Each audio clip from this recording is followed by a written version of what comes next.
Welcome back to our channel where we provide updates and undisclosed narratives on Catherine, Princess of Wales, and her royal family. We provide you with the exciting news: King Charles's final verdict for Camilla, after an investigation, exposed her shocking violation. In a situation that has resonated across the British monarchy and garnered international notice, King Charles III has effectively marginalized Queen Camilla from the royal household. The significant ruling arises from a series of troubling revelations, including allegations of a clandestine affair and the theft of precious items belonging to the late Diana, Princess of Wales. Notwithstanding the palace's exterior of serene tranquility, insider sources, including a reportedly furious Princess Anne, have portrayed a grim situation of betrayal, shattered trust, and a king forced to protect the crown from his own wife. This exceptional circumstance unfolding inside the lavish walls of Buckingham Palace over many weeks has culminated in a covert but complete exile, stripping Queen Camilla of her duties, access, and central role within the monarchy. This tale merges personal grief with institutional duty, resurrecting the memory of a beloved princess and entrusting the fate of the crown to the competent hands of Catherine, the Princess of Wales. The Unraveling. A compilation of betrayal. The morning of December 25, 2025, started with a deceptive tranquility that often precedes a storm. The traditional ceremonies of royal life at Buckingham Palace occurred with exacting precision. The sentinels of the King's Guard, dressed in red, executed their somber synchronized march across the courtyard, embodying centuries of unbroken tradition. The vast residence emanated its usual ambiance of muted reverence, accompanied by the gentle hum of an operating monarchy. This serenity was not destined to last. Within the king's private quarters, a personal sanctuary amidst luxury, the day's agenda was on the brink of irreversible upheaval. The calm was disturbed not by a loud scandal, but by a more subtle element, a slim manila folder deliberately placed among the king's daily briefing papers. Its appearance was unremarkable, easily mistaken for any other state paper. King Charles III started his day as he had for decades, by retrieving his customary cup of Earl Grey tea. His hand, however, brushed across the edge of the folder. A surge of curiosity, perhaps a premonition, urged him to set down his cup and open it. The material included images instead of text, high-resolution images accurately dated from May 11th to May 13th. The location was a private estate in Windsor marked by subtle luxury. The figures shown in the photos were instantly recognizable: Queen Camilla and Edward Langley, a man who had devoted over 20 years to the royal household, his reputation for loyalty previously considered impenetrable. The images, however, depicted a bond that went beyond just professional courtesy or fundamental friendship. Langley's arm enveloped Camilla in a discreet sitting area with partly full wine glasses visible on a neighboring table. Their physical closeness was evident, their expressions sincere. Another shot captured a moment of shared laughter in a secluded garden path, portraying a scene of profound closeness. Camilla informed Charles of her attendance at a wellness retreat. During that time, a short reprieve for peace of mind and to escape the pressures of public life. The photographs presented a significantly different story. Initially, the king pursued a favorable justification. Is there a misunderstanding, a meticulously constructed deception? Nonetheless, the evidence was too precise to be overlooked. These were not the vague telephoto shots characteristic of a tabloid photographer. The palace's internal security staff had clandestinely obtained and authenticated them, heightening the feeling of treachery. The ensuing probe was swift and thorough. Langley's presence at the retreat near Windsor was confirmed by travel documentation and electronic receipts. All variables converged with disquieting accuracy: his arrival time, his departure, and even the vehicle used. The alibi was contrived, and the photographs signified the first crack in a declining facade. The heirlooms of a specter. The profanation of Diana's legacy. The king's secret investigation uncovered a significant violation connecting Camilla's private misconduct with a transgression against the crown. The timeline led investigators to April 22nd. On that day, official documents revealed that Queen Camilla had entered the royal heirloom vault, a secure facility containing the monarchy's most treasured artifacts. Her stated purpose was heritage research, a legitimate and prevalent pursuit for a senior royal. Nevertheless, her mode of admission and the ensuing occurrences were irregular. An unmarked locked trunk was seen leaving the palace with her entourage that week, without any supporting documents or authority. The trunk, as confirmed by documentation, never resurfaced. At the king's express directive, his personnel started monitoring the trunk's motions, comparing them with the activities of Camilla and Langley. The components began to align with unsettling clarity. The same opulent chamber in Windsor where Camilla and Langley met also functioned as the site for the trunk's delivery. The suite staff was instructed that cleaning was superfluous, and no one dared to contest the Queen Consort's decisions. Surveillance footage from a neighboring property indicated that Camilla's vehicle was parked outside the room for around 1 hour. Her security detail unloaded a trunk, although it was never seen being reloaded into the vehicle.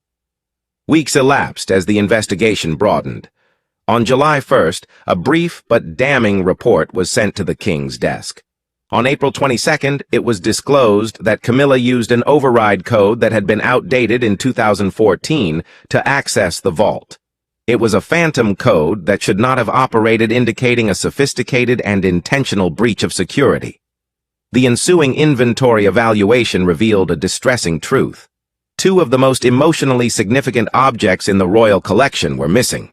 A pair of diamond and pearl drop earrings specifically gifted to Princess Diana by the Emir of Qatar in 1986.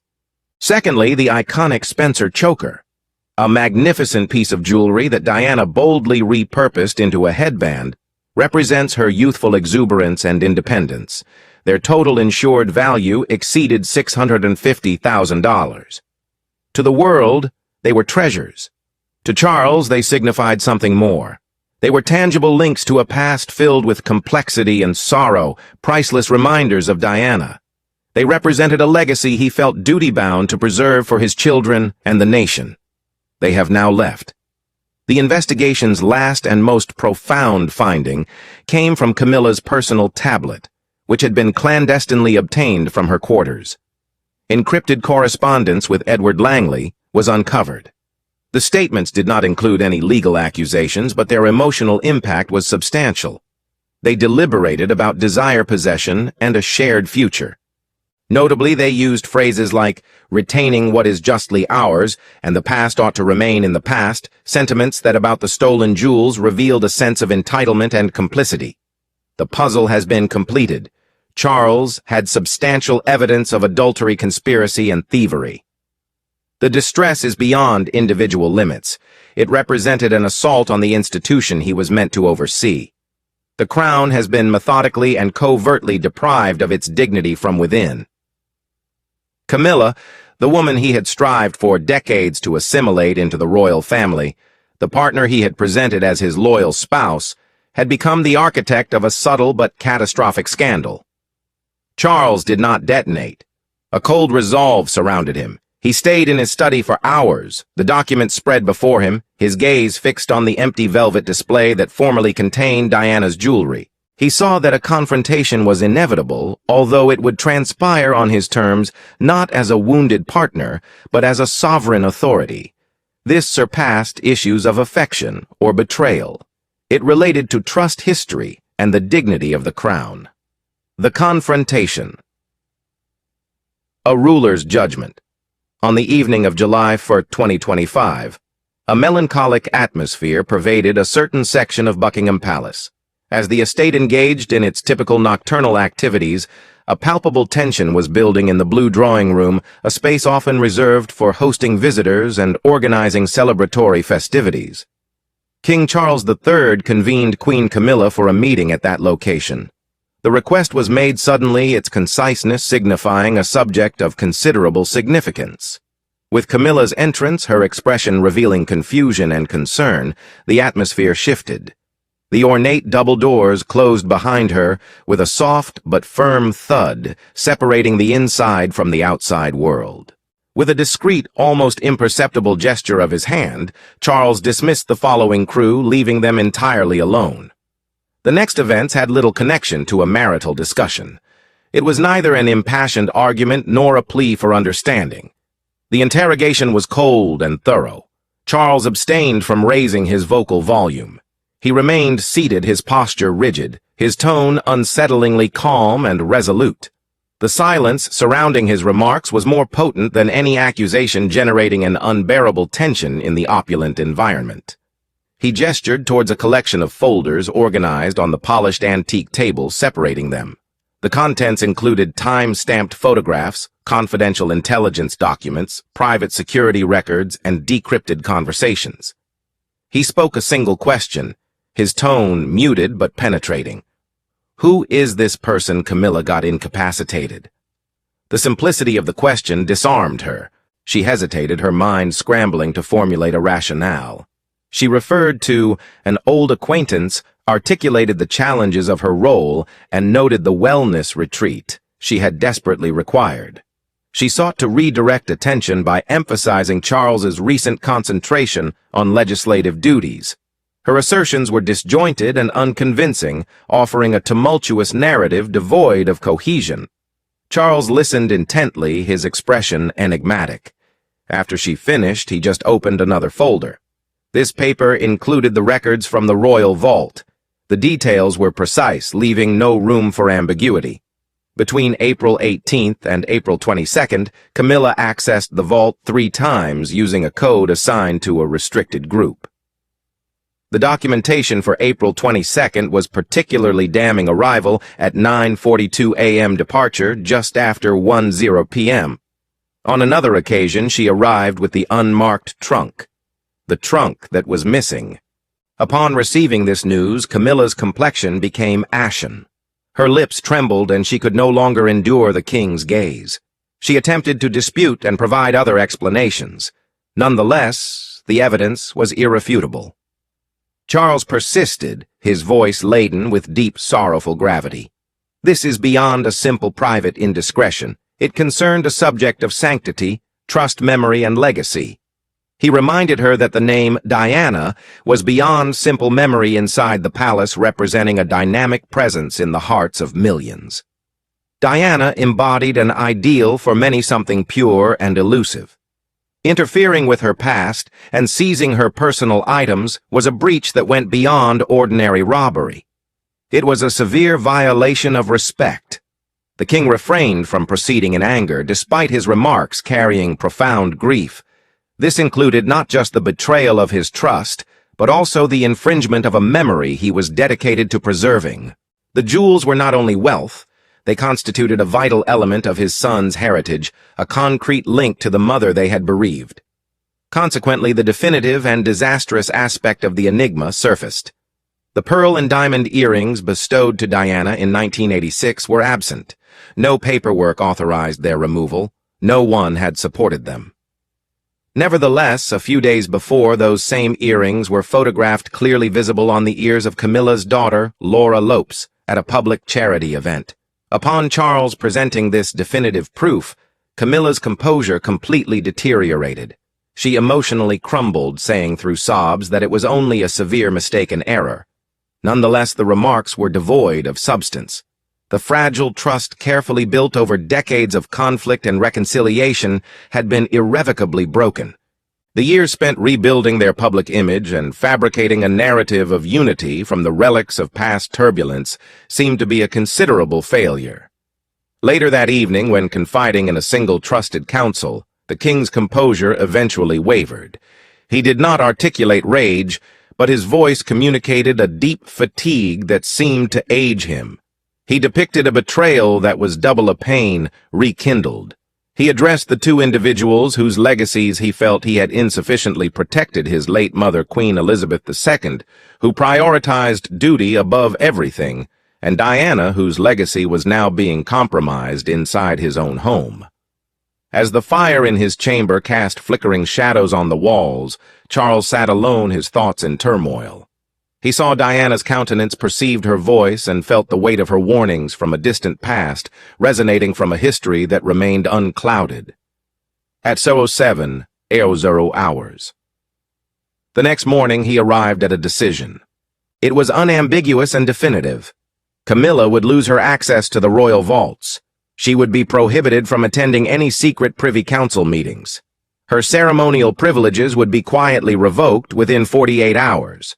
There will be no public declaration, no press statement, only a deep, resonant silence.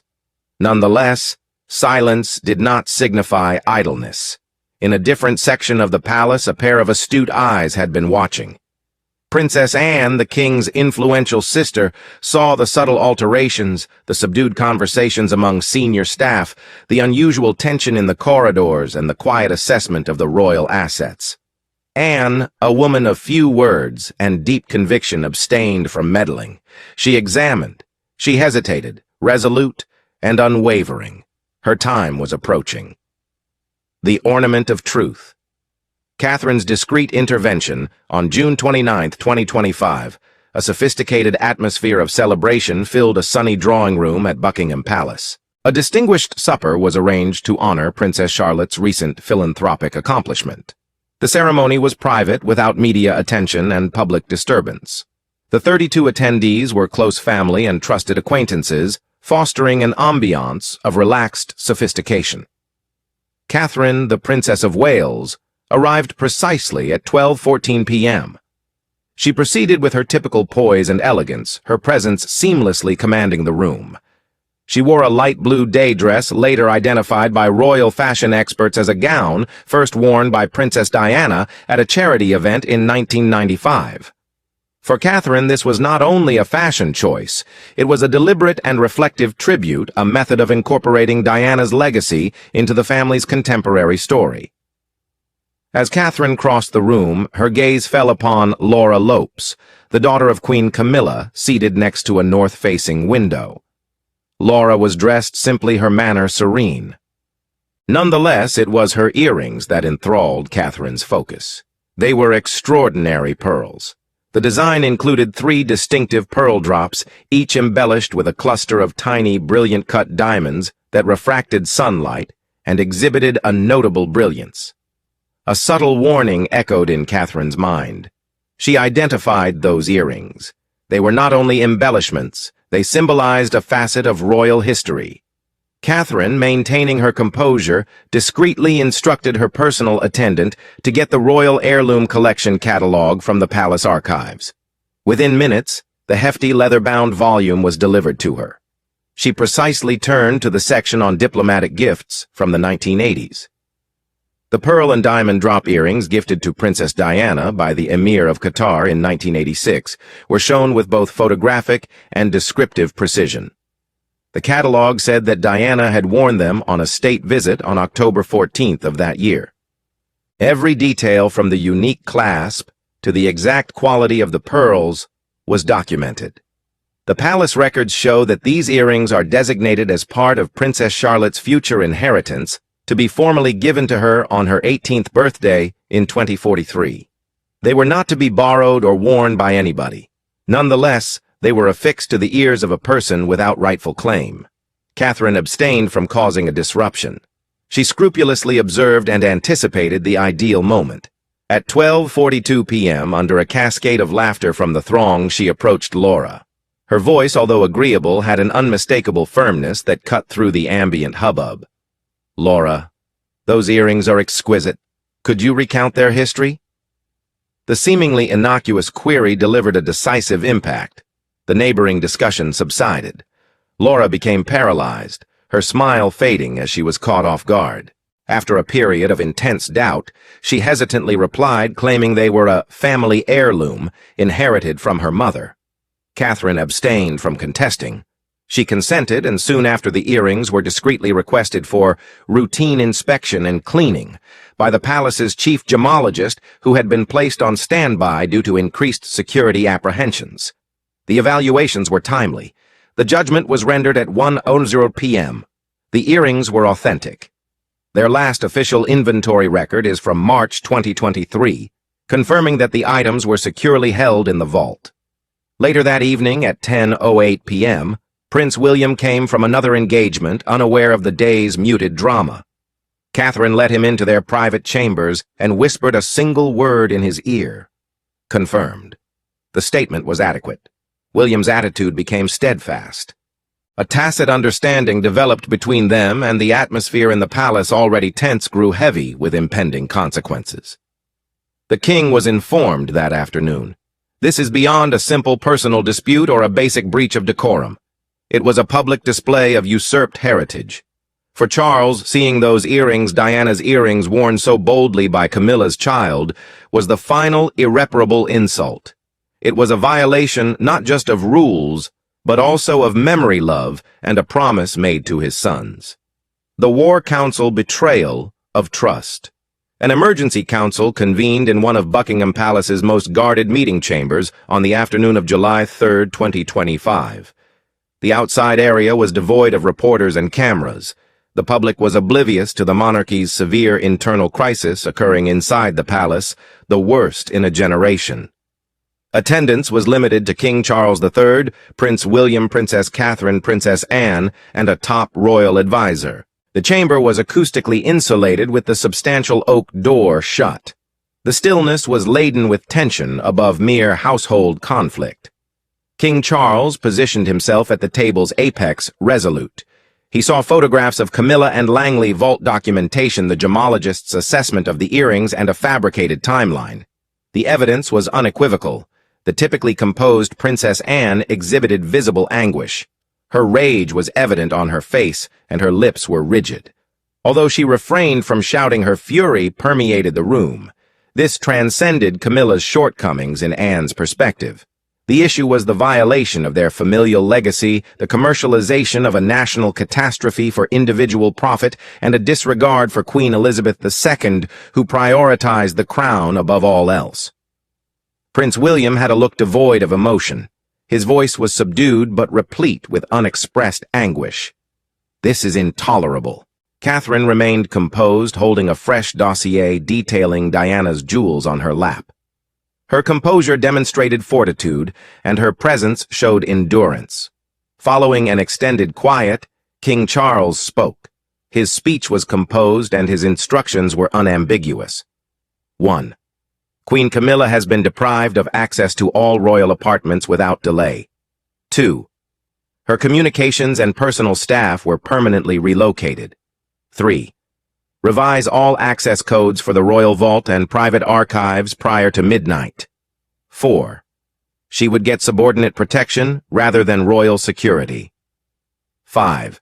She maintained the designation of Queen Consort for legal and constitutional purposes.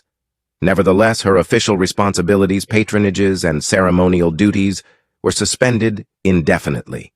The verdict was significant. A letter bearing the royal seal was personally handed to Camilla at Clarence House that evening. The king's succinct letter announced the immediate cessation of her responsibilities. Charles inscribed 3 ominous words at the bottom in his distinctive handwriting: "Trust has been lost." The tempest unleashed. A nation's reckoning. The meticulously established royal secrecy barrier disintegrated on July 6th.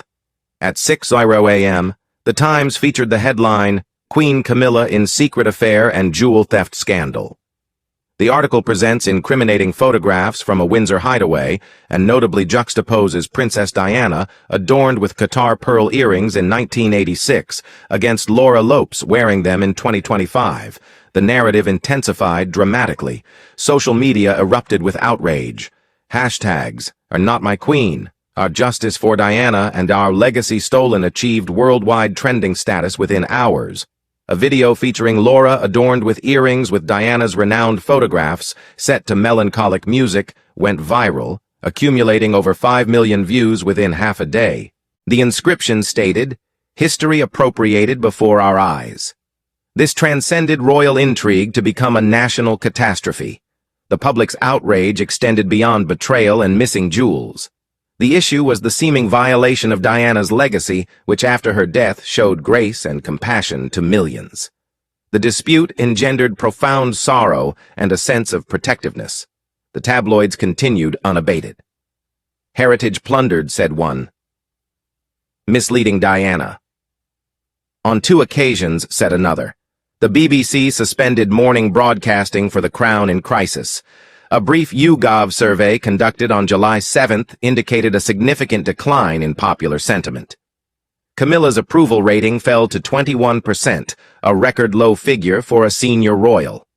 Catherine's popularity surged to 85% as the populace recognized her as the monarchy's unwavering protector. Numerous individuals saw this as beyond mere dispute, an extended evaluation. A country that had mourned Diana and nursed animosity for decades found solace. Charles signed a definitive document in his study making Camilla's exclusion from public life permanent and enforceable. The chapter concludes, "Silenced exile and ascendant princess. The impacts were rapid and unambiguous." On the afternoon of July 7th, 2025, the servants of Clarence House methodically packed Queen Camilla's possessions. She departed London in a modest black vehicle at around 6:00 p.m. Her residence in Wiltshire Ray Mill House was her destination. She was unable to access royal property without the king's written authorization. The acquisition was tranquil. Her lifelong driver said that it was the most tranquil journey he had ever experienced. Camilla, ashen and silent, observed the diminishing countryside like a specter. She was solitary for a duration of 2 days. Tom and Laura, her offspring, made a short visit, but departed swiftly, avoiding the media with somber expressions. The lady who once stood alongside a king at his coronation is now confined to her house with drawn curtains. A new epoch for the Princess of Wales. The chief archivist of the Crown escorted Catherine to the royal vault at Windsor Castle at 10:30 a.m. on July 8th. She meticulously safeguarded Diana's most treasured possessions, the Spencer choker, the sapphire brooch, and the handwritten letter to William from 1997. The royal tutor of Catherine and subsequently Princess Charlotte got access via newly installed biometric locks. Catherine deposited a sealed package in the vault, along with a handwritten note to her daughter conveying love, resilience, and remembrance before her departure. Kensington Palace disseminated 2 images that evening. Catherine stood before the sealed vault doors, in the first image determined and menacing. The second included a poignant sight of little Princess Charlotte smiling softly while holding a framed photograph of Diana. Lucid and impactful communication. More than 32 million individuals disseminated the photographs within 48 hours. Emerging hot hashtag Jock Legacy secured. The public discourse has resumed. Catherine transcended the roles of princess and queen consort. She assumed the role of custodian of Diana's legacy, the monarchy's integrity, and the future of the House of Windsor. The serene demise of a queen enabled a princess to ascend as the genuine custodian of the crown. Thank you for watching the video. Please let us know your thoughts, and goodbye for now.